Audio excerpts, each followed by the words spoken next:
first he has the church give the board more power. Then he has the board get rid of voting. Now they leave the Assemblies of God. There's no accountability.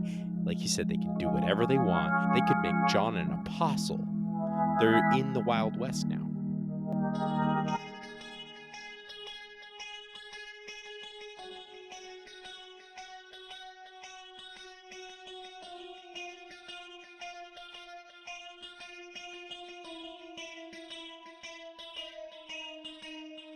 Welcome to the Bad Fruit Podcast.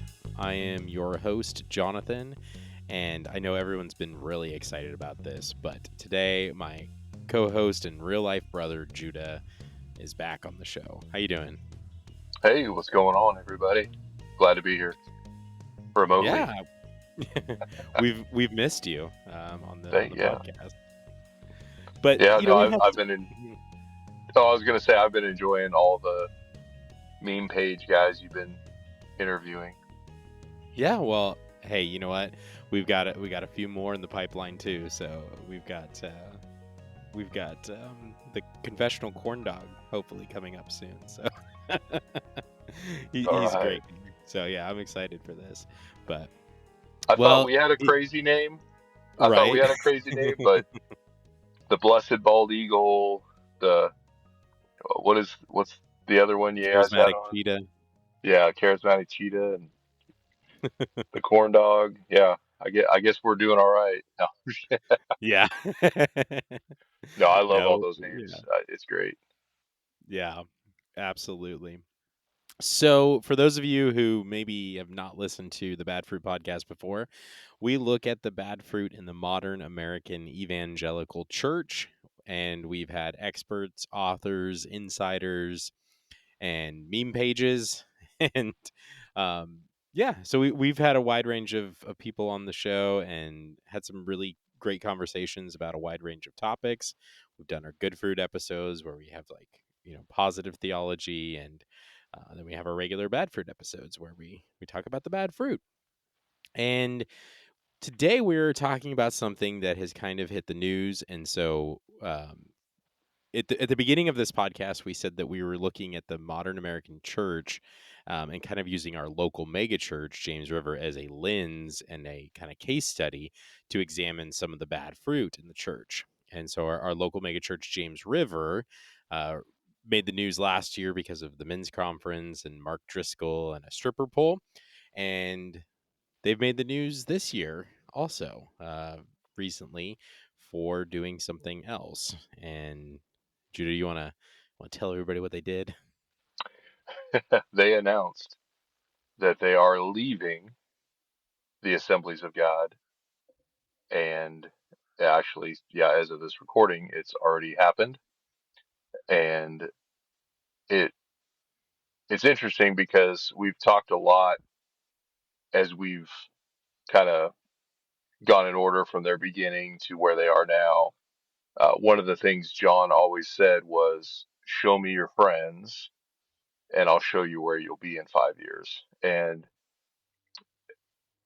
since he's met Bill Johnson, who left the Assemblies of God, within 5 years, James River left the Assemblies of God. The announcement on Wednesday night that he gave leaving the Assemblies of God, within that, um, his explanation, he actually talked about some of the people we talked about, and he said, "Hey, we learned from Hillsong and Brian Houston. We learned, how to host and the welcome home stuff. From Chris Hodges, we learned," and he named the things he learned from them, Grow Track, all that stuff. And when he came to Bill Johnson, he said, "We learned from Bill Johnson that, how to move more in the Holy Spirit." But if you look at a lot of these people that he's made friends with, are not associated with the denomination. Hillsong also left Assemblies of God. Bethel left Assemblies of God. And I'm not sure about Chris Hodges. I don't think he was ever affiliated with any church. So that may fall under that same idea of like, hey, you're your own church. So yeah, Sure. so this announcement came. Now it's been a couple weeks, and we wanted to kind of watch and see what played out before we sat down and talked about it. So, um, and because just more things are coming out, obviously, that we'll get to, but yeah, no, that's their latest. just when just when you think, man, what are we going to talk about? And they announced that, so Yeah, that's where we're at absolutely. today. We're right, and also I just wanted to introduce some animals to our podcast, you know. So it gave me a couple Yeah. weeks to talk to some great guys out there. But no, you're absolutely right. So the first thing I did, I kid you not, the day after it was Thursday. That Thursday, I sent an email to the Southern Missouri ministry leadership of the Assemblies of God from our bad fruit email address, and I just said, "Hey, do you have any statement to make? Do you have any?" Let's see. I These are the questions I said. The process by which a congregation may disaffiliate from the fellowship, any guidance or protocols the AG provides to churches considering separation, and the broader implications you see. And so I asked for some, very specific things, and then I offered to have anybody, anybody from the AG on the podcast. They emailed me back relatively quickly, and it was actually Don Miller, the I think he's the superintendent. Yeah, he's a superintendent, and he said that I've attached the only statement that we will be making, Oh and wow. and I think it's just their press release that they did, but it says James River Church has informed the Southern Missouri Ministry Network of their decision to leave the Assemblies of God. We are aware of the impact that James River has made for the kingdom and have been thankful to have them part of the Assemblies of God. In the Assemblies of God, there is a process in place to work through matters of this nature. The Southern Missouri will be following that process. He didn't say what the process was. That's just what he said. The other email I sent out was to James River, and I've actually messaged them before, and they have never responded to me. But I emailed James River, and I said, uh, would like your perspective on the decision making process, how and why the government structure, membership, elders, congregation voting were reconfigured prior to the announcement, rationale for the disaffiliation, what theological or practical factors led James River Church to conclude that the leaving the fellowship with the AG was necessary, and vision moving forward. How do you see James River Church's identity and accountability and oversight evolving without denominational ties? Again, I have not received anything from them, but I sent it to a few different email addresses at James River, so I know that uh, somebody got it. Um, and Right. I guess they're just not responding to emails from podcasts. I mean, come on, guys! It's the Bad Fruit podcast. You don't want to be. I and actually to James River, I even offered if anyone from the church wanted to be come on the podcast and explain their rationale. So, John, David, Brandon, Savannah, any of those, any of y'all, uh, you're welcome to come on here and we can talk about this process. Yeah, that's what I did right away, and I got nothing back. So the interesting thing about the James River Church leaving the Assemblies of God. So just for those who may not know, James River is a multi-campus, multi-site church. They have online church. They're one church in what 4 or 5 locations now, and is that Correct. is that Yeah. right? Yeah. I Yeah, think there's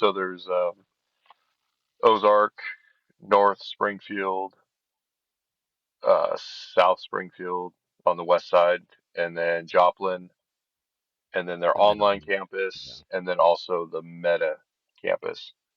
So 6 campuses. Is the meta different than their online? Yes. So online's like when you go to their website and you watch a live service. Hmm. The Meta is when you put your headset on and you can actually see, like, you have to go to that location in the metaverse, and there'll actually be a meta pastor there, and he will meta greet you, and then you'll meta worship and meta hear a story or a sermon, and then you'll meta tithe, which I think that ends up actually coming out of your bank account. So, It's Bitcoin. right, I mean, yeah, maybe Venmo or Bitcoin. So yeah, you can just live in the metaverse and go to church. Yeah, because don't forsake the gathering of believers, right? Correct. Even when your headset's on. Even when you're wearing the headset. Yeah. So they're one of the biggest churches in the Midwest. They're quickly becoming huge. They released a or are about to release a worship album. They've been releasing the songs and music videos for it. They've really tried to enter into that space of all the Lindells. Um, all the pastors are Lindells, so it's one family. John Lindell, David Lindell, Brandon Lindell, their daughter. She's married, but she's also in authority there. And John's wife, Debbie, is also a pastor, and they've all written books, or most of them have, and sell them, and then they got the music and everything. So I mean, they're really mimicking, like you were saying, Hillsong and Bethel, and but they were part of the Assemblies of God, and so they were one of the largest Assemblies of God in the United States, and then they left, and it kind of came out of nowhere. I'll be honest. Like there was a few rumors online, or Grant Olson, he's a local guy here who's been covering everything, put it out there before it happened that it was going to happen. I think a few people were just like, "Really? Where'd you get that information? Is that really going to happen?" And then sure enough, it did. Yeah, and we know So we know people that actually are still members there that go there. And when Grant Olson started talking about it, they did not believe it. They said, "No, that's a lie. That's a rumor. That's been going on for 15 years."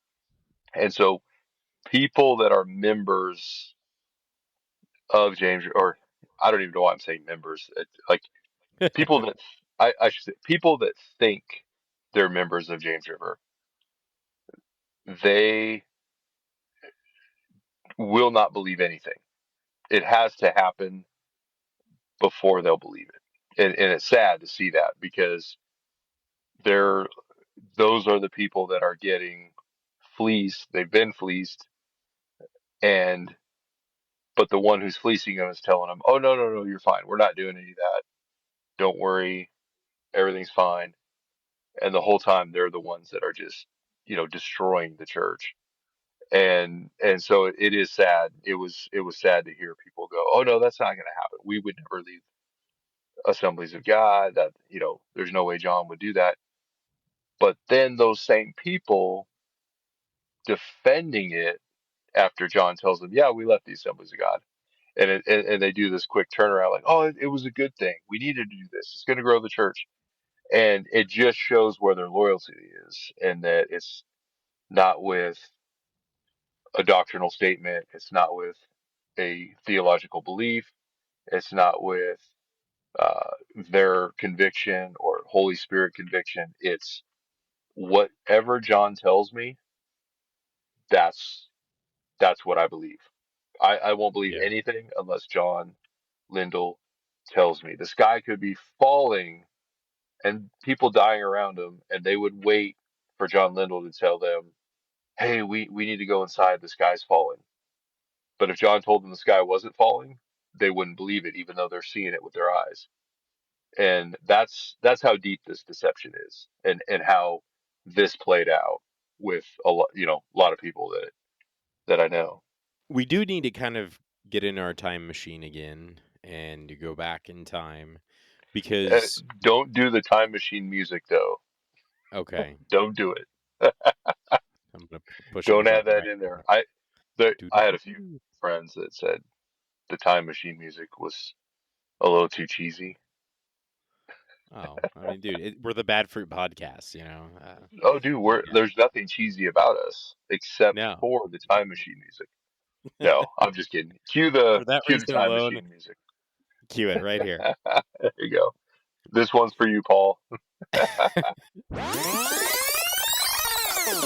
So we're back in time now, and you used to go to James River, I and did. you guys, I, when did you guys leave?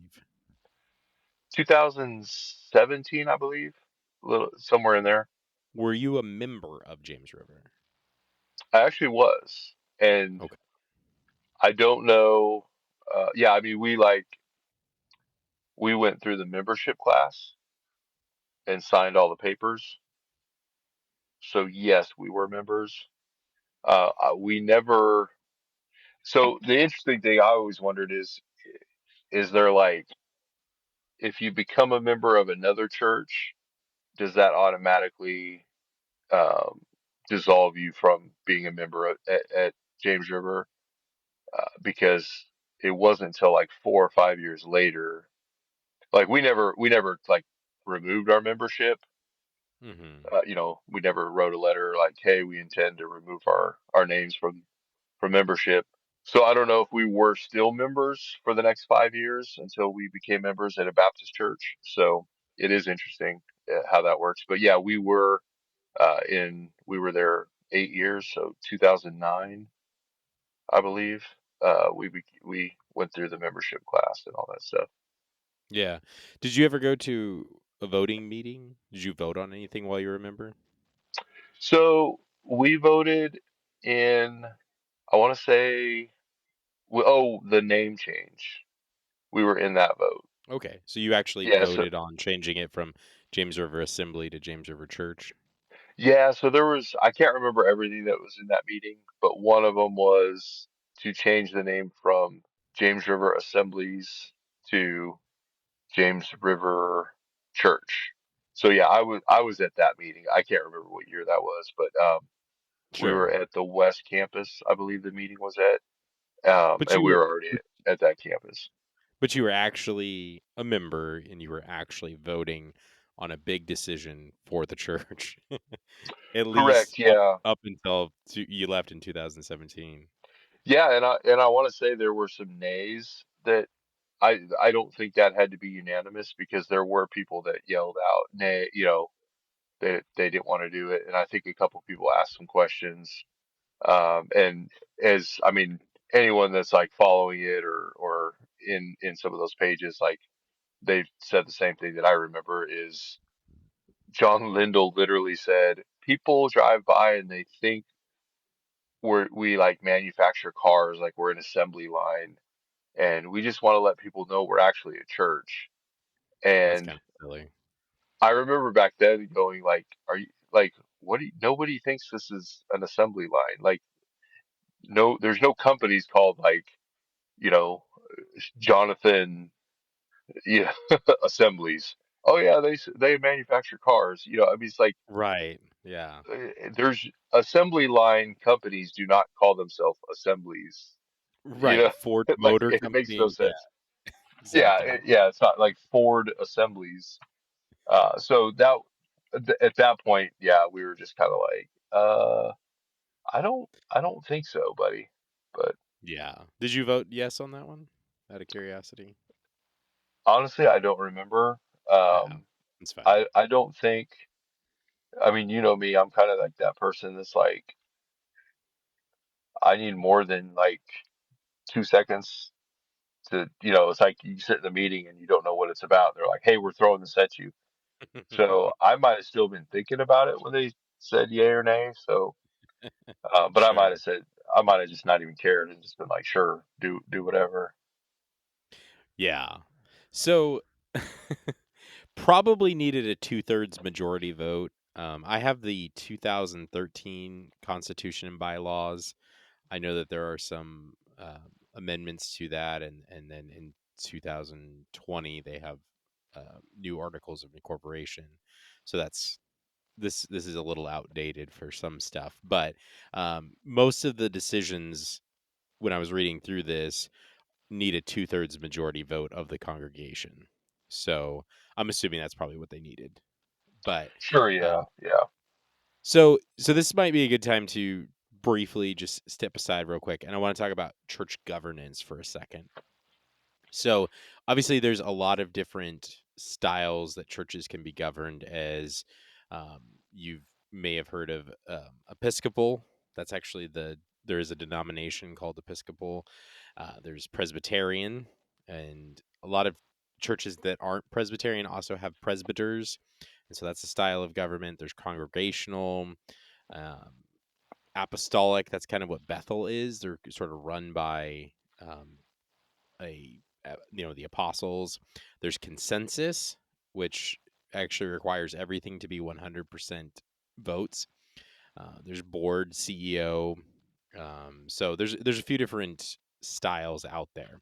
Obviously, that's what James River is now. But the Assemblies of God and Baptist churches actually have really similar styles. They're usually congregational led churches. I actually found on the AG website that they do allow local autonomy to kind of choose things, but they recommend the congregational style. Episcopal is authority from the top, and Presbyterian is elected leaders, and the congregational one is usually where the congregation votes on things. And then yes, you're going to have like a board of elders and things like that, but really the congregation is going to be making a lot of those decisions. So Assemblies of God churches and Baptist churches typically fall under that. I'm not saying that every single one does. Obviously there's going to be little nuance and specific things here and there, but so that's usually how those go. And so what that means is you have to have a you have to have members, and the board of elders, or trustees as James River called them, because they were calling them trustees all the way back in 2013 when this document that I have was. And so they kind of would make some of the bigger decisions, but then they would put those before, or some of the more mundane decisions, sorry, and then bigger decisions would be put before the congregation. Okay. Yeah, no, and that's one of those things like I think we hear the word denomination and we think, okay, you're a Lutheran, there's Assemblies of God, Southern Baptist, there's a few other kind of Baptist denominations, Catholic, you hear all these different ones and Sure. you think, oh, they're all the same. There's this, leadership above and then it kind of trickles down. But what you're saying is like Assemblies of God, they're not, they don't assign a pastor to different churches. They don't No. assign the sermon or the scripture for that week. They allow that church to kind of operate on their own. Is it is that kind of what Yeah. you're saying as far as these denominations? And Southern Baptist is very similar to that. It's you're Hmm. almost only Southern. You're a church joins Southern Baptist or Assemblies of God almost only to, hey, we agree with your doctrinal statement, and now we have kind of this covering, and then it lets people know, hey, that's a Southern Baptist church or that's an Assemblies of God church. Where something more like the Lutheran or Presbyterian, or even Methodist, they're going to be more, all the churches are more linked as far as how a pastor is assigned, how a congregation votes, and um, and even because isn't it with like Lutherans, like if you go to seminary, you don't just get to like put your resume out there and pick a church that you want to go to. They kind of Correct. they assign you. Well, it's a little different. So a church body, a congregation, would call somebody, and Okay, so like if you just graduate from seminary and there's a church in Kentucky and they see your little bio or whatever and they want to call you, they can. okay, And so you don't really get much say in where you're going. It's just where are the congregations that have the most need, and they're going to call you. Now you could reject it, and you could go. There's processes and things like that, and it's not like you have zero say in everything. But typically, yeah, you're going to go where the congregations are calling you, and so then the congregation votes to approve to call that pastor, and then once the pastor is there, then both parties agree to it, and then that person becomes their pastor. And the idea is that nobody's choosing where the pastors are not choosing where they're going. so that they're not becoming like little dictators over these places. The congregations are actually looking specifically at different resumes or call papers and saying this is actually the guy we really want. And so it's kind of reverse from like a job application. The Sure. Baptist And churches, yeah, go ahead. yeah, I was going to say so a Baptist church or Assemblies of God, that's more of like they would almost put an ad in the paper and say, "Hey, we're looking for a pastor, a youth Oh, pastor, absolutely. or a head pastor," and then you apply to that job, and then their process would probably be something like assigning some elders, some congregation members to go through these applications, and then they would Mhm. call certain ones, and more of a job interview for a high level job, an executive job. Yeah. I applied for a youth pastor position at a Baptist church several years ago, and I met their process was that you meet with the pastor first, and then if he likes you, then there's like more steps in place after that. But he's kind of the first person you would meet with in that particular situation. And I didn't get the job, and it's a really good thing because he was a fan of Joel Osteen, and it was weird. It was really weird. I would It's not have been awesome. happy there. So So you're not a fan of Joel Osteen? no, no. Okay. He also asked me about Calvinism, and at the time I was a Calvinist, and he was like, "Oh man," so he didn't like Calvinism either. So it wouldn't have been a That's good fit. But so yeah, so yeah. so Now, church governance. Oh yeah, go ahead, go ahead. yeah. Okay. And then it also, so that you raised a good point. You applied to be a youth pastor, right? Yeah, Is that what you said? Okay. Had you had any seminary or anything at the time? no. Okay. So also, if I had a degree from, let's say, the local college here, Evangel, and maybe even a master's at some divinity and all that stuff through maybe a Baptist church, maybe a non-denominate or a Baptist college, maybe something else from a non-denominational college, and so I have all these pastoral degrees. Could I go to the Lutheran Church and give my call papers to them? No, so that's the other thing about Lutherans, and I mean we're not the only ones that do this, I'm sure, but one of the things is to be a pastor, at least in the Missouri Synod. I'm LCMS Lutheran, so Lutheran Church Missouri Synod. You have to go to a approved seminary, and so it doesn't actually matter if you have your MDiv from a different seminary. There may Okay, be like some extreme like circumstances like the leadership, if the person I don't know. I'm not saying that it's totally 100% impossible, but it's just definitely not the norm. But here's what's crazy is so like that youth pastor position, it was within their thing that if I got the job they would ordain me without going to seminary because it was just a sure, small Baptist church. And sure, so Baptist churches have a lot of autonomy with each place, and they can actually ordain people within their church body. Like the local church can ordain somebody. And I sure, think that's similar to how the Assemblies of God works. I didn't look up this sure. particular thing. And so there's actually a lot of similarities between them, even though there's a lot of differences too, obviously. But on Right. some of the church governance things, there's some similarities there. And the reason I'm even bringing up any of that is that since we are talking about them leaving a denomination and leaving, the Assemblies of God, I think it's just important to take a step back and just think about church governance, what style you have at your church, what are kind of the norms. And so within the Assemblies of God, the norm is a congregational church.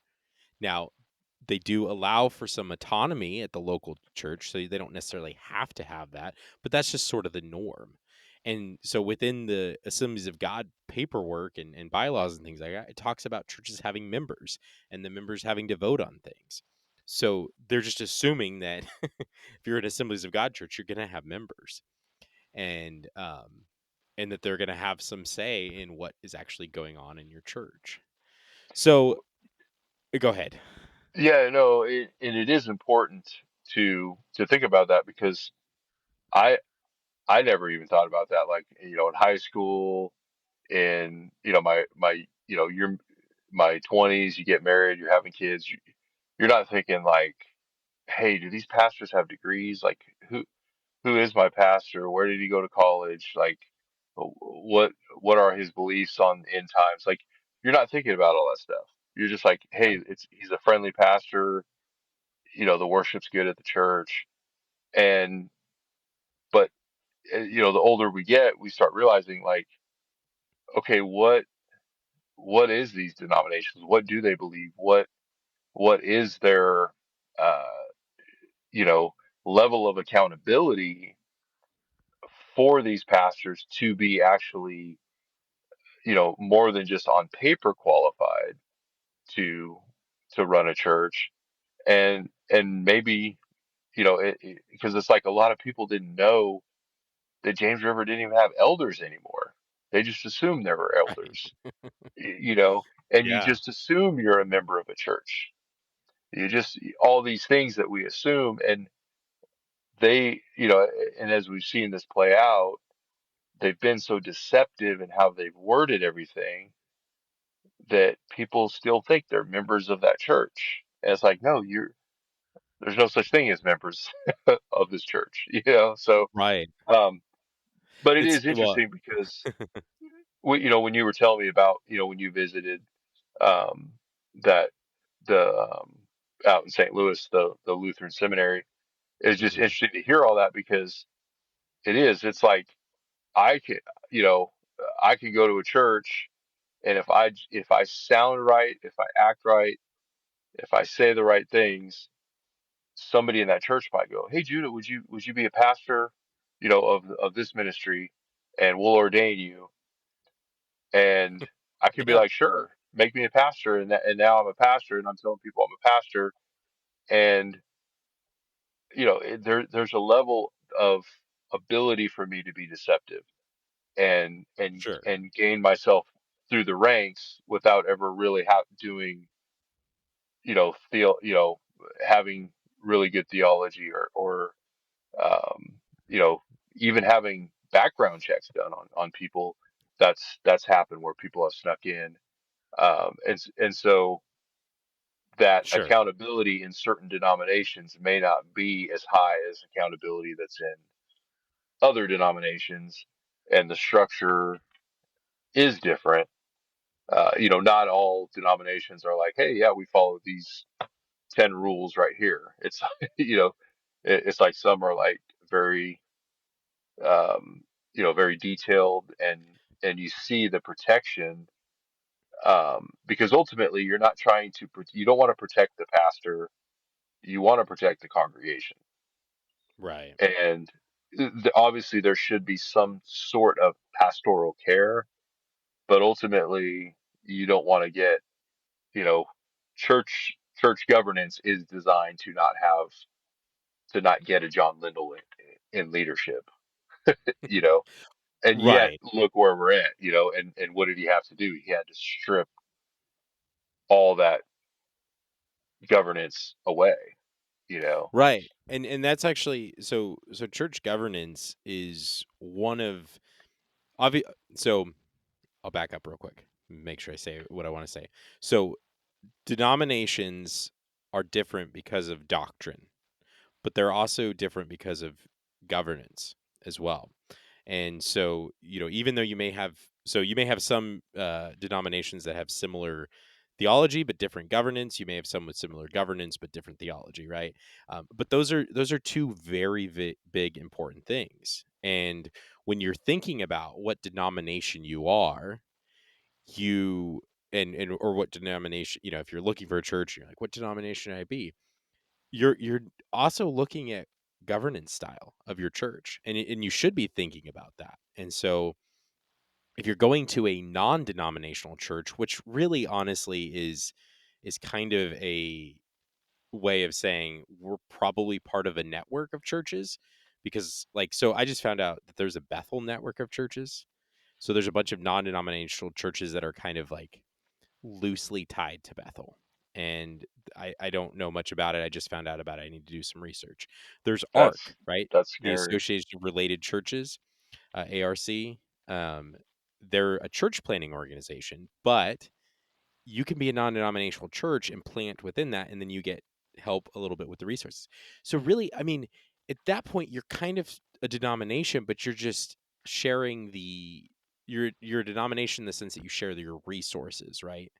And you Sure. may not they may have more room for governance differences or theological differences, but you're still technically kind of a domination because you're in association with other churches like that, right? So even non-denominational churches are typically associated with other churches, and that really gives you a peek into what their theology probably is.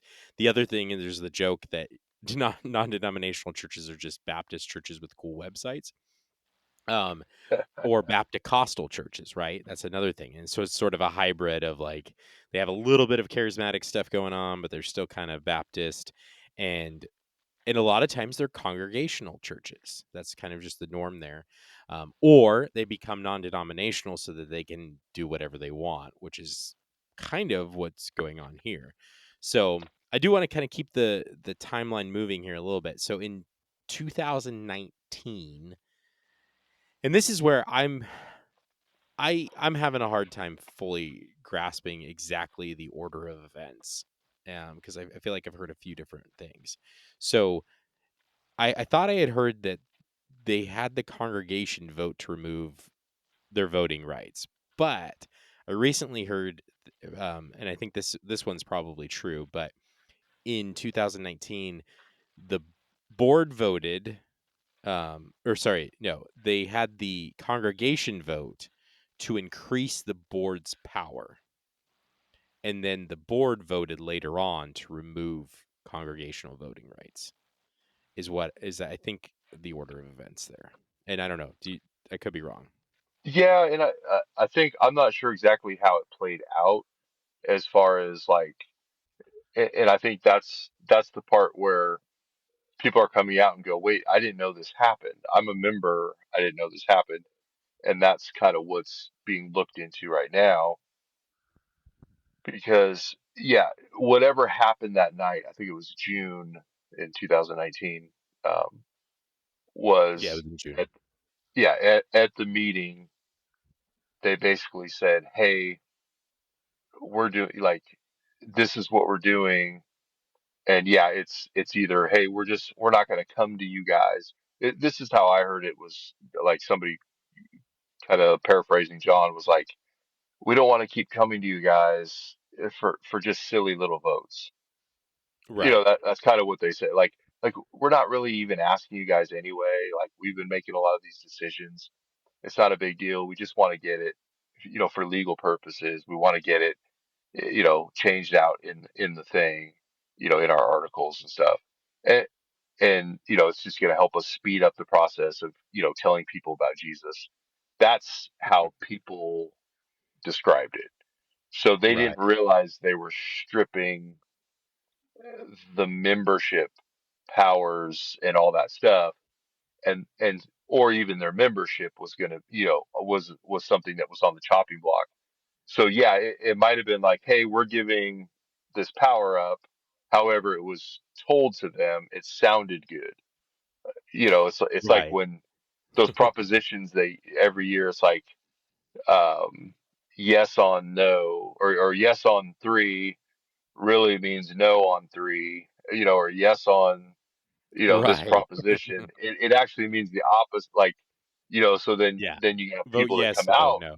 Right. right? Yeah, and then you have people that, but it's like you have months and months and months for them to let you know, like, hey, don't, if you want to see this thing closed down, or or this tax not passed, you actually have to vote yes on the tax resolution. Yes to not raise our taxes or whatever. It was kind of that kind of hoodwink thing, but you only have, like I said, you only have minutes to vote. they tell you, hey, we're having a business meeting tonight, but you don't know what it's about. And then all of a sudden it's like, all right, this is what we're doing. All the yays, nays, and nobody had time to say, hey, wait a second, what is this doing? Who there was no Sure. opposition. There was no one to say, hey, if you guys do this, this is potentially what can happen. No, So there why was would they say that? Yeah. right, yeah, exactly. This could potentially give John Lindell absolute power. No, no, yeah, they weren't going to say that. And so yeah, they were deceived. John Lindell knew he was deceiving them. Whether that can be proven, whether that meeting has been recorded and we can look back now and prove it, I don't know. But at the end of the day, where we see where we're at now and the Mhm. confusion that people were in that meeting, the bottom line is, yeah, that night they did give their power away.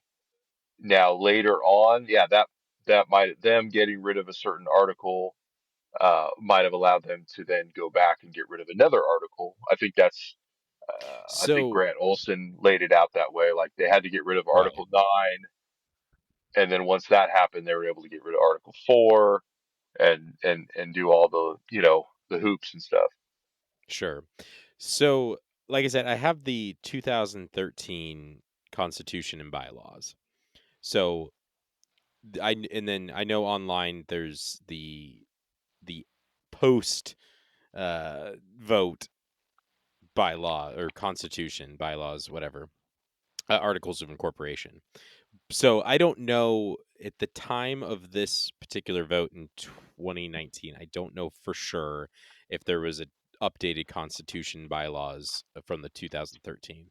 Probably not, to be completely honest with you. That's only 6 years.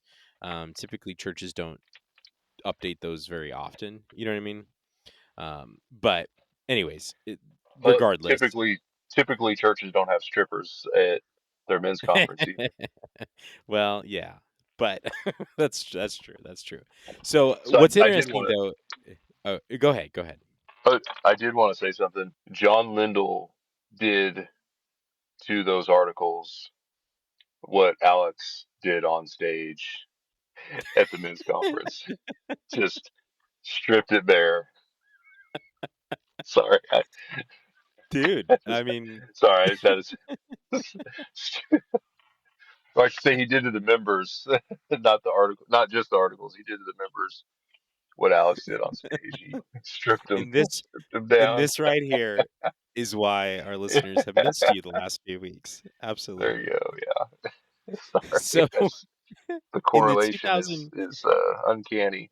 so in the 2013 Constitution bylaws, in Article 7, it says that it requires a two-thirds majority vote to change the constitution or bylaws.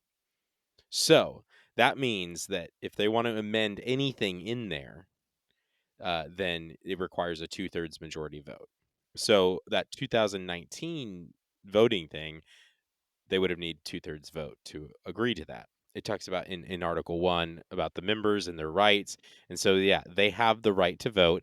And this is interesting. So it says then that they need to be notified 2 weeks before from the pulpit on a Sunday, and then get a notice that should arrive within 5 days before the scheduled vote. That 2019 vote, if these bylaws were still in place, the 2013 ones, then they should have gotten a notice from the pulpit 2 weeks prior to it, and they should have gotten in the mail 5 days before something about it. So they should have known what they were voting on before they went in, according to their constitution and bylaws. And what's interesting is we're hearing now that a lot of people are like, I didn't know what I was voting on. Um, in Article 5 of the bylaws, it's about elections, and it says that the pastor will be the chairman of the board of trustees. The pastor nominates the candidates for the board. Nominates the candidates for the board of trustees, and then the board of trustees elects that person. They can reject the nomination, but they don't. They don't have to. The board can remove a member of the board, but they cannot remove the pastor. And to remove the pastor, that requires a congregational vote with a 2/3 majority. So I'm actually really curious now how a pastor is removed, because if they don't have a board, if they don't have members, how do you remove a pastor? Yeah. D- Oh yeah, I no, I mean, mean it'll be interesting if all this like, has to every be church has a should have a process for removing the pastor if for some reason right. the pastor's just awful, you know? So that brings up an interesting point because when we talked about Ark Church, or we haven't done the episode on We've Ark been Church yet, but we've been talking about that since before we even did the podcast. so when I signed up to potentially become an Ark Church to be able to get all that information, some of the videos they linked me to was actually Chris Hodges saying you you don't want your congregation to be able to remove you. You want it, that's an outside source. If so he had a whole thing on how their church government should be, and it was basically members cannot remove a pastor because that's your and he went on to explain like that's your church, that's you own it, that's your church, nobody's going to take you out of it. That's why they're there. Chris Hodges and his team, if somebody has an accusation, they have to go to an outside source, which would be him or his team. And so yeah, there was no, you were the highest authority in your church, and that's what our church teaches. And so Mhm. again, who is John Lindell friends with? Chris Hodges, Ark Church. They donate to Ark Church. If you go to their website, you see Right. they're part of the Ark Church network. They're not a Ark Church because they don't need money to, need help. They support the Ark Church. So yeah, they've definitely adopted that model of the you can't fire the pastor. It's his church. I mean, why would you remove the head of the church? Right. He's the head Well, of the church, not what's Christ. interesting. He No, is the no, head of not the at all. church. Right. Well, and that's what's interesting is even back in 2013 with these, it it gives the pastor a lot of authority. They're the chairman of the board. They can't be removed by the board. But at least there was some things in place that could remove, somebody, remove the pastor if they wanted to. Right. The members could do that. So yeah, I mean, it's just crazy. So it says in here too that this is okay. This is the 2013. The trustees must be members for at least 1 year. So how does that work? If there are no members, I guess just attend the church for at least a year. It says that there must be at least five. So five is the bare minimum trustees, and nine will be the max. I don't know how many there currently are and how many actually voted because it's my understanding that there were five, but one of those was John Lindell, and then one of them resigned before the vote to disaffiliate with the Assemblies of God. So that means that only three people that were not John Lindell were voting at the time. Well, so no, so I think they have the when this vote to leave James River took place, that's under the new articles because there was only three elders, or I'm sorry, not elders. There was only three board members, and one of them resigned. So there was only three people that voted, Right, but John was one of the vote. and John was one of them. Yeah, Oh, yeah, that's yeah, what I'm yeah, saying. you're right, right. So there There was was, one less than what I'm saying. Okay, I see what you're saying. yeah, Yeah. yeah. So there was, yeah. So think about this, okay? Mhm. When you talk about that vote, so the vote had to be unanimous, Mhm. or actually, we don't even know. I don't know for That's them what I've leaving. heard. That's Yeah, what I've so heard. for them leaving to leave James River, The I Assemblies of don't God. know yet. I don't know Yeah. yet. Yeah, to leave. I'm sorry. Yeah, to leave the Assemblies of God. I don't know if that board of trustees had to be unanimous or not. But the issue is, John said it was a unified vote, which it wasn't, because one guy was protesting, and they said we're going to vote anyway, and so he Right. stepped down. He resigned. So if you think about it, if you would have, so that's only 75% of, of the board actually agreeing to leave. So A if you board of 4 related that, people. yeah, board of 4 people, 75%. So if you maximize that to, let's just say that one guy represented um, 25% of the church, if that's a church of 10,000, that's 2,500 people would not have voted to leave the church. Yeah. And we don't know what the real numbers would have been because it never got to go to the congregation. I mean, think about it. You think 10,000 people would have had a unified vote saying, yes, let's leave the Assemblies of God. If I, they would I have mean, put I, it before the congregation, I don't think it would have been unanimous, and I don't think no, that it I wouldn't I have think been. I think It, that there would have it been wouldn't a even have been lot of two pushback. thirds. Yeah, I don't it even wouldn't know have if they been would have 2/3. I don't even know if they would have gotten half, to be completely honest Right. with you. Yeah. Like, I think it would have been a very contentious if it was a congregational vote of all the people who are, diehard James River attendees, they don't have members, but people who, think they're members, if they all showed up to vote, I don't think that they would have. I don't think they would have gotten 50%, maybe 50%, but I think that's a stretch too, to be honest with you. Right. So, And guess what? um, We'll never know because they never got the chance.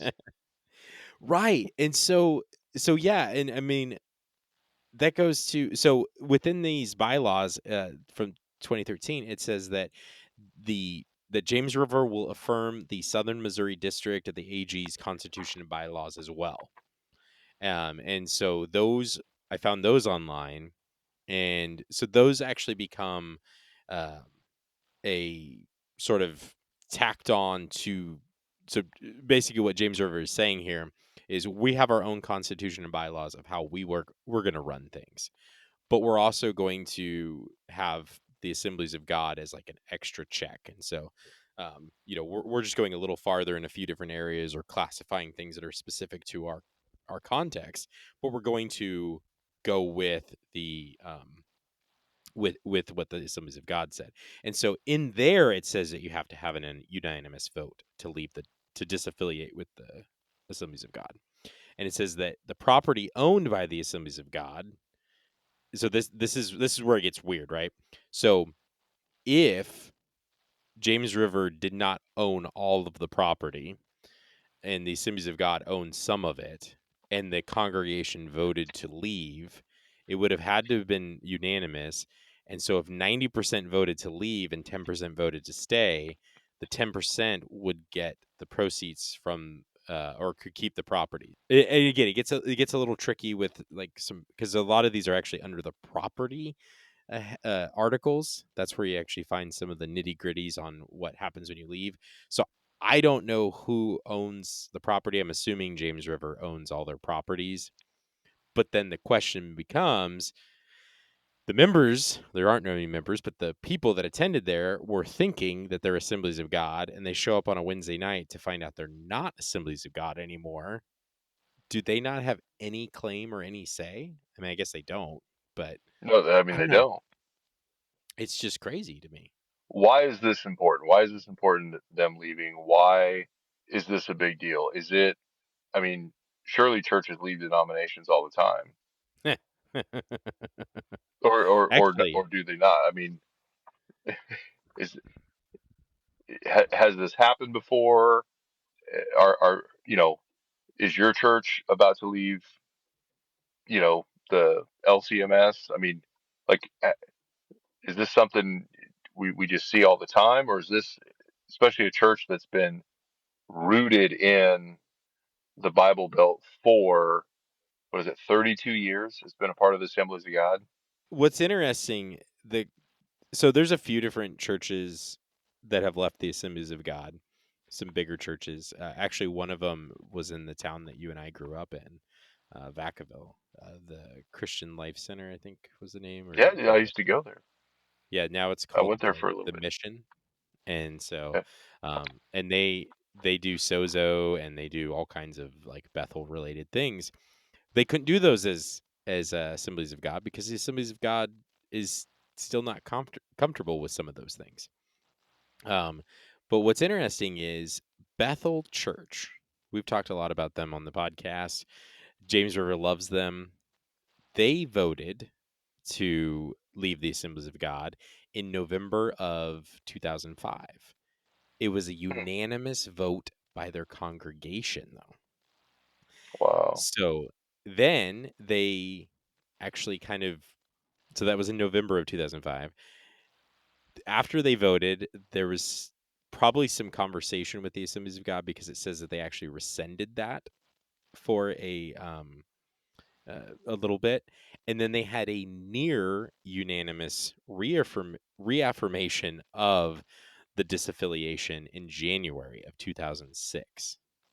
And that's when they formally separated. So they actually had two votes on leaving the Assemblies of God. The first was unanimous, the second was almost unanimous. And again, I think there was probably during that period, there's probably a moment where the Assemblies of God was like, hey, can we maybe reconcile or can we figure something out? I don't know why it was rescinded. And then, they redid it right away. But what I think is so interesting is they had members and the members voted. So, like, Right. we knock Yeah. Bethel all the time, but, like, they actually did that. As far as I could find with that church in the town we grew up in, um, they actually had their members vote as well.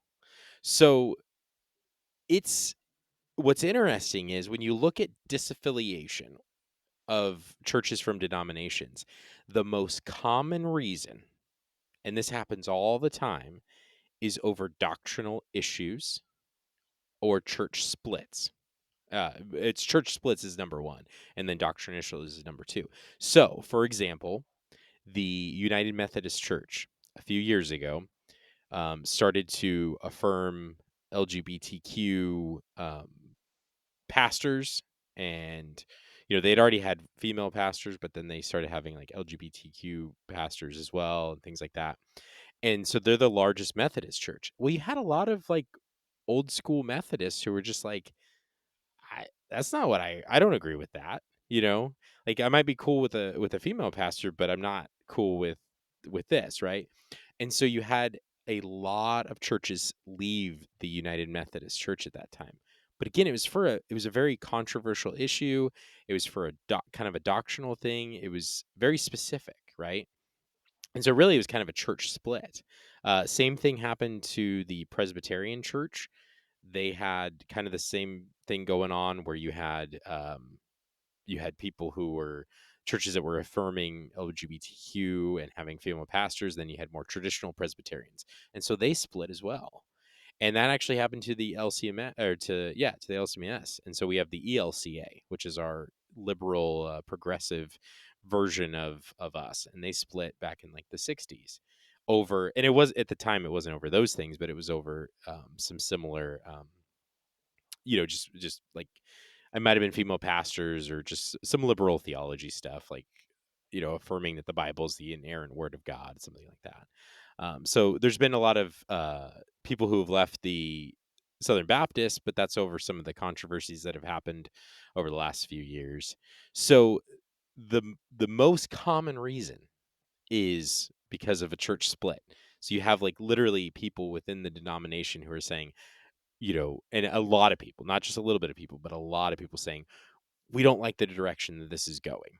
And it's usually there's a liberal split where like the liberal theological liberals want to go start their own denomination, which is what happened with the Lutherans, or it's the conservative uh, Christians within a denomination that leave and start their own.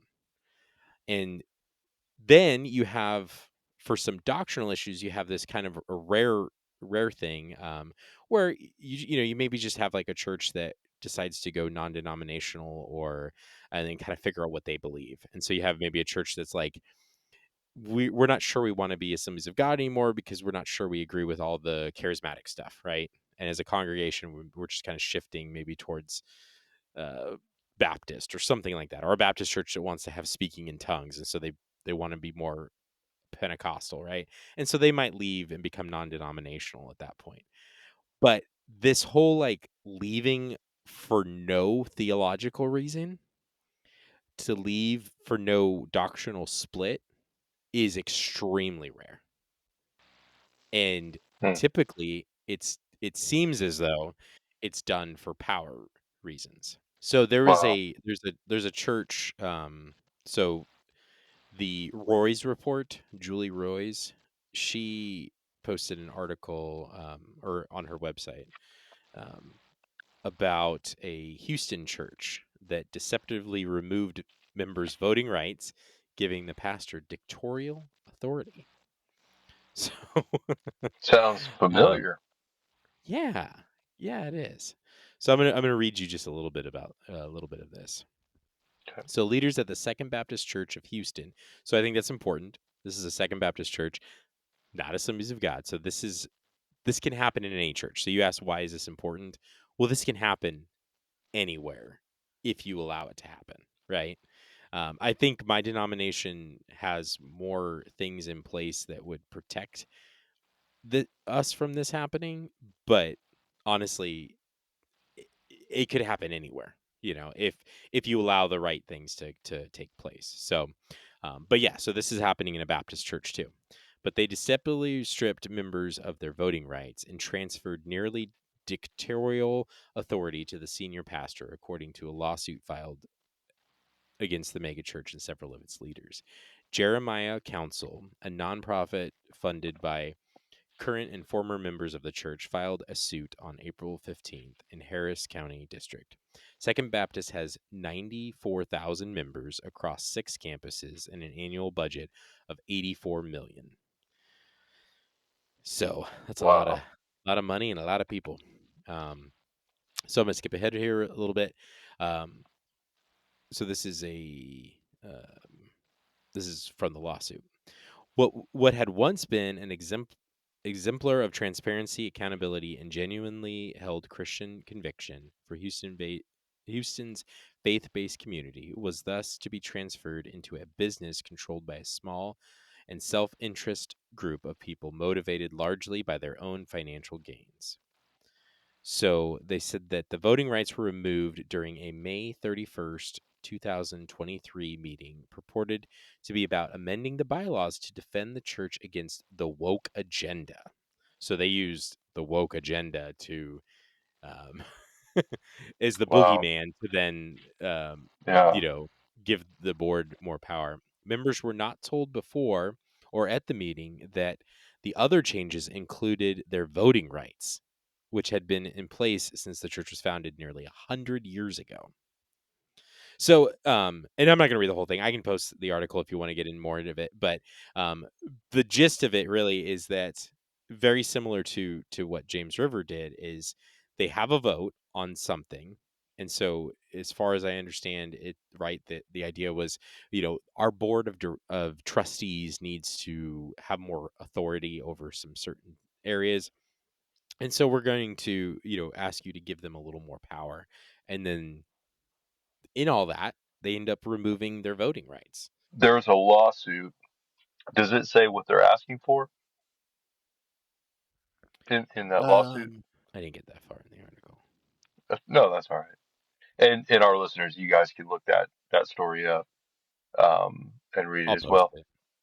The only thing that's making me curious is if this. I mean, this is like a speculation, wild, crazy thought here, but like, what if this was not done right here locally at our local church, and enough members stood up and filed a lawsuit? It makes me wonder if this could go before a judge and look at it and go, no, yeah, I mean, you guys deceived your 10,000 member congregation. You didn't do this right. And which would make it unlawful what they did, which in turn could turn to where they take the assets and give them back to Assemblies of God, and the all the Lindells get kicked out of the church. They can't come back on the property because they disaffiliated themselves from Assemblies of God, and then they'd have to figure out what to do with the church, or fill it with a new pastor, an actual Assemblies of God pastor. So it makes you Sure. wonder, like, how far down the rabbit hole in the legal world. And dude, we're not lawyers. I don't know. I'm just speculating. But like, could could this be something where, it makes you wonder, could this be something where, hey, they didn't do this right based on their own bylaws, and they've got to undo it somehow and figure out figure out what to do. So Yeah. that's interesting. I mean, if that's happening at another church, that sounds almost verbatim of what was done to the members here. And it goes back to Yeah. that, like, what's the big deal? Like, who cares what these little bylaws are, and all this stuff. And Well, um okay, so I'll tell you exactly why, and this is really getting to the point of it. Is so you remove the voting rights of your congregation deceptively. Okay, so so even in my church, which does have like some moderate, I don't know, we're not really hierarchical, but and we're not like strictly congregational, but like the church votes on things, right? So like as a member, I still vote on things. And so like to remove that aspect of the church and to instill that into a board of directors without a lot of transparency on who they are, how they're chosen, what their authority really is, right? You then put yourself, so they were still part of the Assemblies of God, okay? But the congregation was powerless now to remove the pastor, remove a trustee to do things, but they still were part of the Assemblies of God. And so you would think, and so like I'm looking at the papers from filed in 2020. Was that it? Yeah. Um Yeah, 2020 they were filed. And it talks about the fact that James River is now a public benefit corporation. So the name of this corporation is James River Church Incorporated. Uh, the duration of this corporation is perpetual. And then Article 6 of this says this corporation will not have members. It just says it right there. So that means that James River changed their bylaws without the church knowing, because so many people are saying we didn't know about this. I thought I was a member. I mean, I had people commenting on one of our posts, and they're like, I've attended the James River.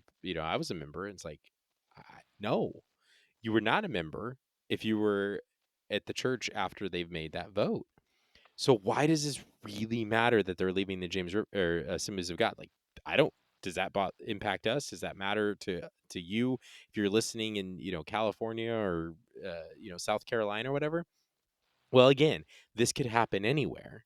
And in that article on the Roy's report, they said that it says that the new bylaws give the senior pastor unlimited control over the church and its $1 billion in assets. The group claims that the pastor can now unilaterally sell or close the church and its school and raise his own salary and appoint the next senior pastor. So remember, he said that he's going to retire and he wants his sons to take over. Well, in the 2013 bylaws, the congregation has to vote on who the next pastor is. It doesn't say that the pastor appoints him. It says that the congregation does with the input from the Assemblies of God. Now they don't have to go with the Assemblies of God, but they want their input in there. So in now, when you don't have many members and you just have a board of directors, board of trustees, whatever you want to call them, that you appoint, I'm assuming they're the ones that are choosing the next pastor, right? And again, Where is the accountability? So they just disaffiliated from the Assemblies of God, which was their accountability.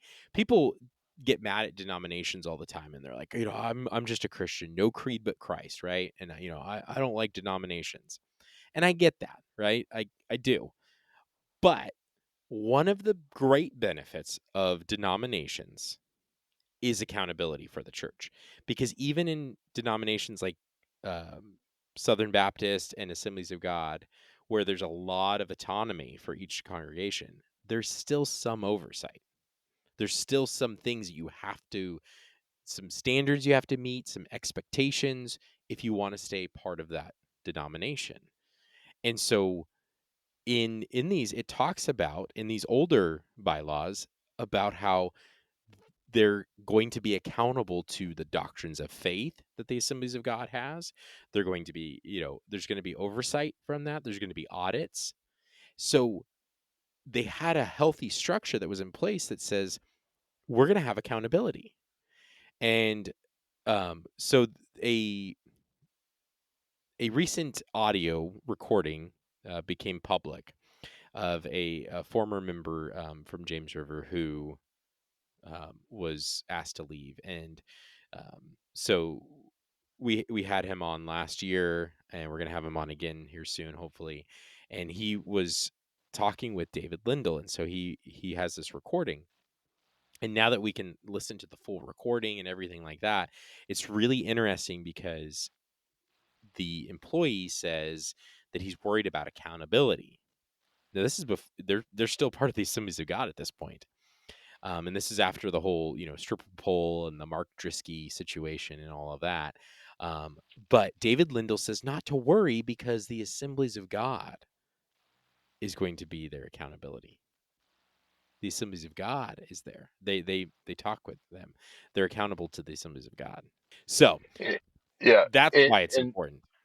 yeah, oh no, and it is because I mean, think about what they've been doing with Bill Johnson because you know a lot of people left James River Church when Bill Johnson was brought in, Yeah. and we can argue all day. Assemblies of God should have stepped in. We don't know what happened behind the scenes. This may be an accumulation of what happened behind the scenes. There might have been talks of like, hey, if you keep doing this, we're going to kick you out. We don't know. That's all speculation of like why we're where we're at now. But it does appear that this was not them getting kicked out and then like preemptively going, we're just gonna leave. Then it looks like based on how they set everything up that this has been their plan all along to leave the Assemblies of God. And, and like you said, I mean, look, I don't agree with everything about the Assemblies of God. I don't agree with everything about the Southern Baptists, but that idea that like, hey, we have this covering. You can read the. It's like anybody can find out what Southern Baptists believe. Anyone can find out what Assemblies of God believes. And like you said, a not Right. or even Lutheran, all that stuff. They have doctrinal statements. When you disassociate with a denomination, you're now in the Wild West. Okay, Mhm. you you can make up your own, you know, constant, whatever bylaws, everything. You can make up your own beliefs. We believe this, that, all these things. But if you never create a statement, if they never come out with a doctrinal statement, or how their leadership structure is, any of that, then you don't know. So if you go to James River Church and you're like, "Hey, what's our doctrinal statement?" If like they don't have to have one, or if they do, um, they may leave it vague because there's literally no one to hold them to the carpet. If you go to the church and you think you're a member and you're like, hey, I was real concerned with what David Lindell said last Sunday, about this prophecy and this and that. Well, If you don't like it, hit the road, get out of here. Yeah. There's just, there's no protection of the sheep, if you would, because these hired Right. hands, we talked about that scripture. These sheep or these shepherds are hired hands. They're not the true shepherd. John Lindell should not be the head of the church. He never was. Christ is the head of the church, not your pastor. And that's the confusing thing. Everybody thinks their pastor is the head of, that's the head pastor, Right. right? That's what hey, who's your head pastor? Jesus Christ. Not whoever your pastor is at your church. He's not the head pastor. Never was head pastors anywhere in the Old Testament or New Testament. No one was a head pastor. It was, elders.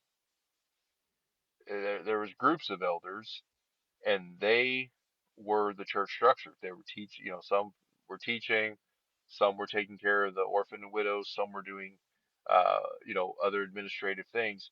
It was a group of elders. There wasn't a head pastor, and so when you see these, what what the Lindells have done, when you see what's taking place, there is, like you're talking about with accountability, there is no one to tell them no. Right. There is no Right. one to say what you're doing is not scriptural. There's no one that's going to come in and go, "Hey, John Lindell, dude, you're off the rocker right now, dude. You have lost it." No one gets to say that. They have absolute power. When they got rid of the members, they got rid of a massive amount of accountability. Now that they've disaffiliated from the Assemblies of God, they don't have any accountability whatsoever. And they've already been doing so many questionable things with allowing Bill Johnson there, the the men's conference last year. They've been doing these things, and you're right. I think that's a culmination of a lot of these things because I I I would guess, I can't say for certain, but I would guess that the Assemblies of God was pretty upset after that um, men's conference last year. Could have been a thing of like, well, we're already on the plan and track to do this.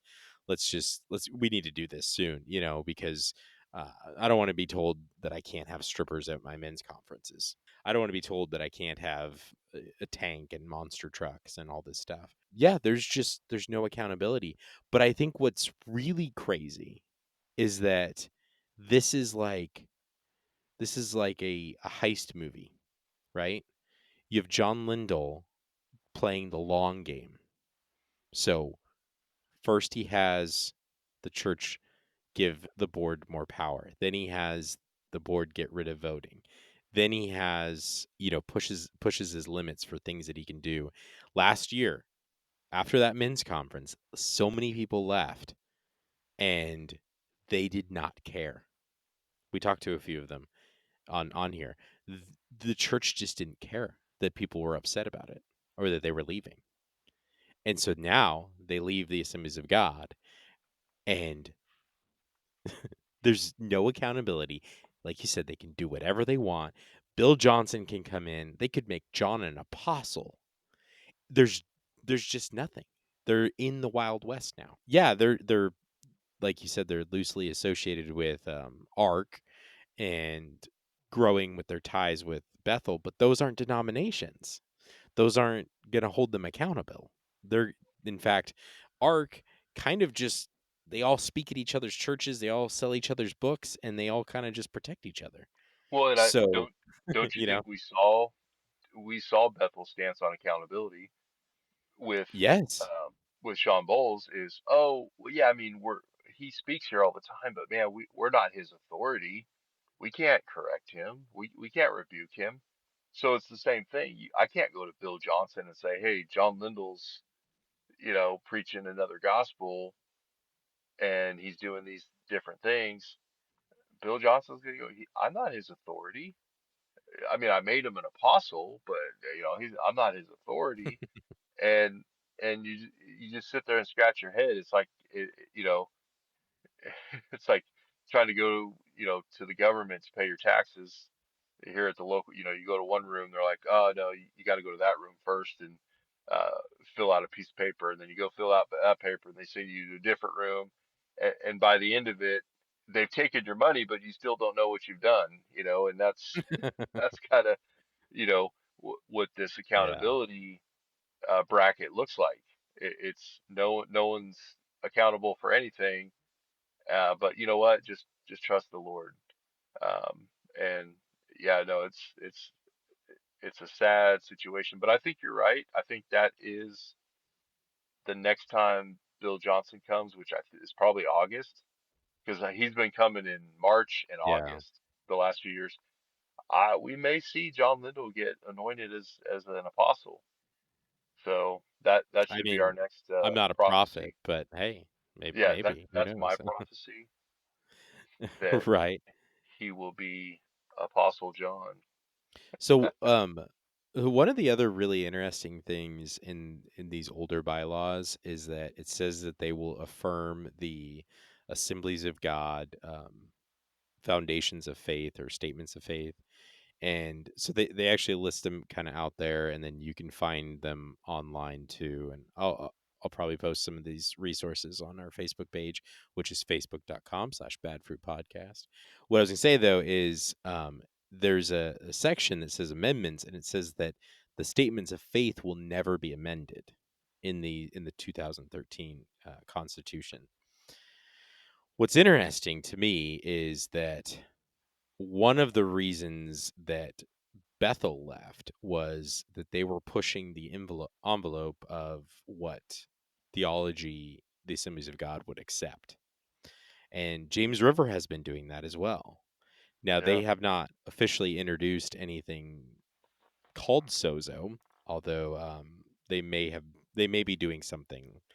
We'll be talking about that in the future probably, but they maybe do something similar to that already.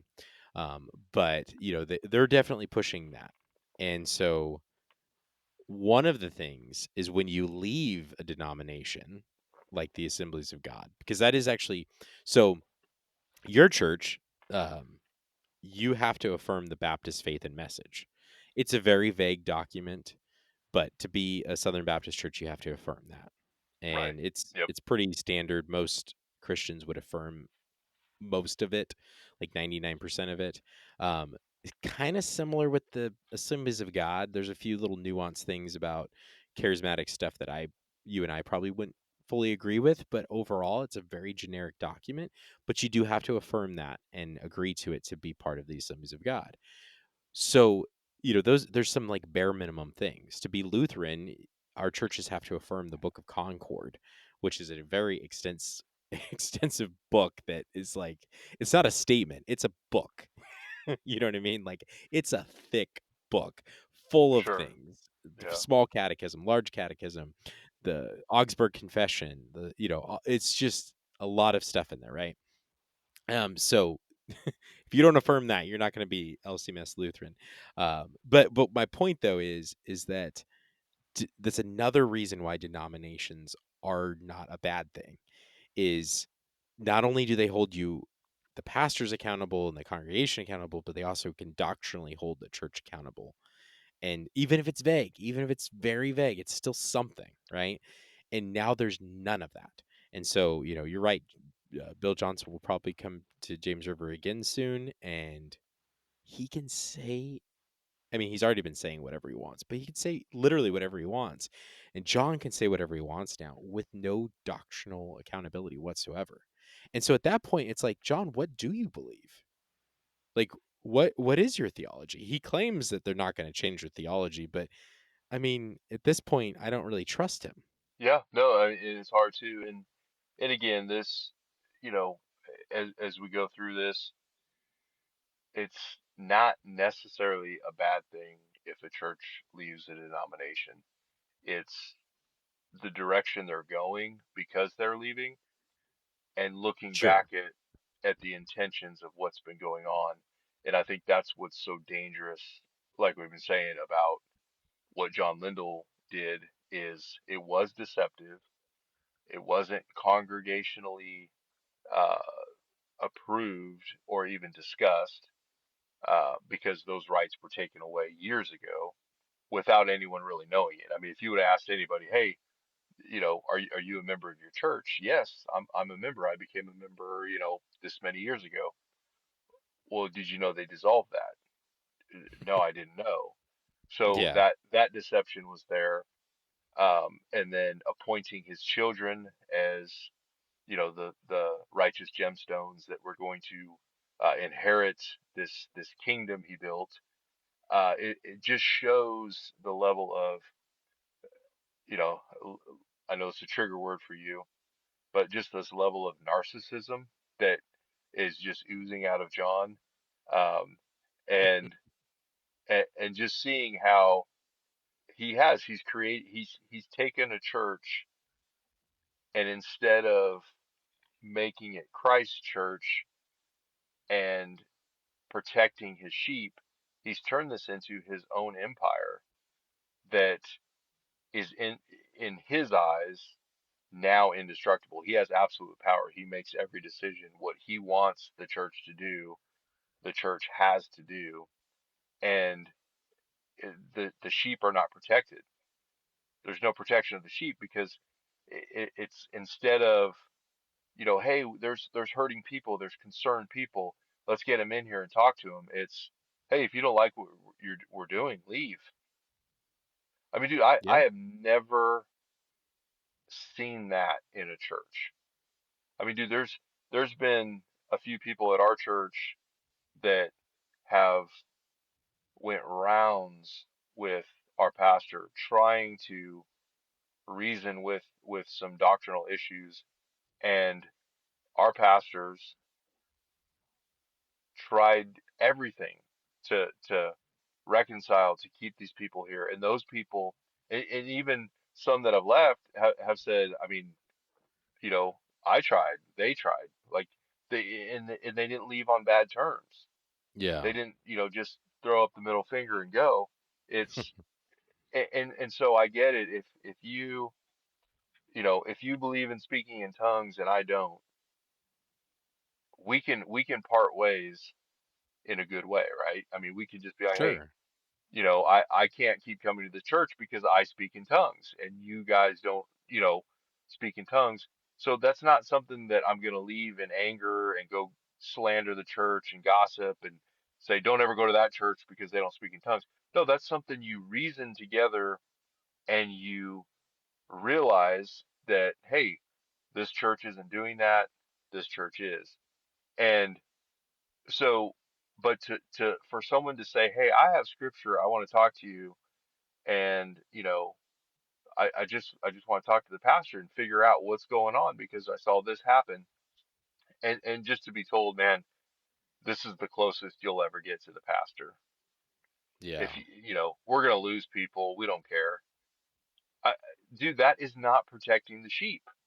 You don't Nope. care about the sheep. You've made everything about your pastor, your head pastor, and they have turned. This was the final. It was the final piece of the puzzle to complete the complete picture of the Lindell Empire. Like, there's Yep. no doubt. If you didn't believe it before, if you're like, oh no, his kids are good teachers, well, which they're not, but it's oh, we love their kids and we love their family and we love this, we love that, but they're Assemblies of God and they have accountability. No, this is 100% a Lindell Empire, Yep. and there's no the picture is complete, Yeah. and there's no doubt anymore. There's no way to hide it. There's no way to say it's not true. I mean, it's literally in writing. I mean, that's what Sure. it, Yeah. it's. I mean, that's what this is. It's in writing. He is the absolute power of that church. There is no one. He can you know, change the name to, John Lindell Empire, and no one could stop him.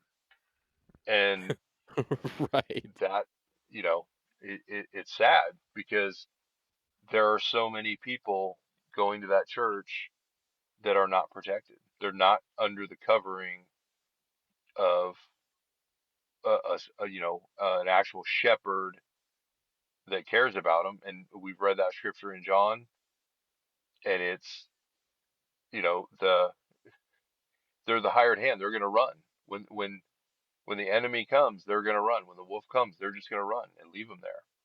And Yeah. that's what they're doing. That's what they're Yep. doing with their congregation. And people think, man, oh, I can impress John and I can get close, and I'm was in their life group once, and I, did this, and and they don't care about God. Yeah. It's they want a king, and they have their king now. He is the emperor of James River cult. They kept the C, but it doesn't stand for church anymore. And you know, he's the king, and people have their king now, and that's what they want. They want to believe everything he says, and that's who they trust. They don't trust their Bible. They don't trust, us outside internet people. We're, we're just haters and jealous and bitter and Right. probably demonized and all these things. But man, you can sure trust John. Every decision he's ever made is the exact right decision. Yeah. So, Well, we're recording this on May 4th, so may the 4th be with you, Judah. dude, may the fourth be But with.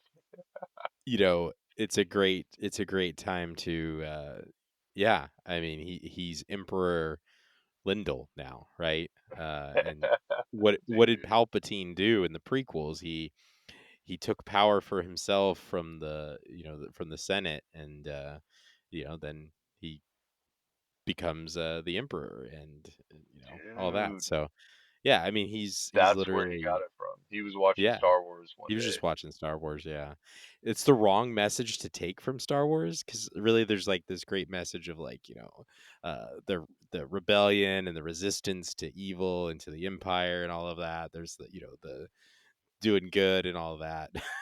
But yeah, he got the lesson of let's create our own empire. Dude, you gotta But have one of your meme buddies make the John Lindell as Emperor Palpatine. oh, we've already done it. It's been posted before. Oh, So okay, dude, I yeah, posted it. It says yeah, unlimited power. dude, man, So, yeah.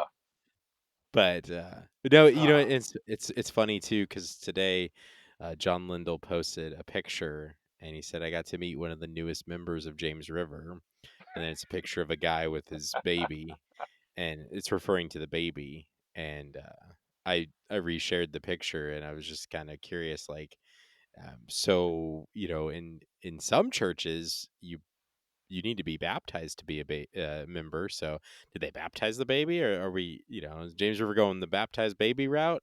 Or is he talking about the guy? Does the guy know he's not a member? Like, what's going on here? But yeah, yeah. and What are then we a one of member the of? comments.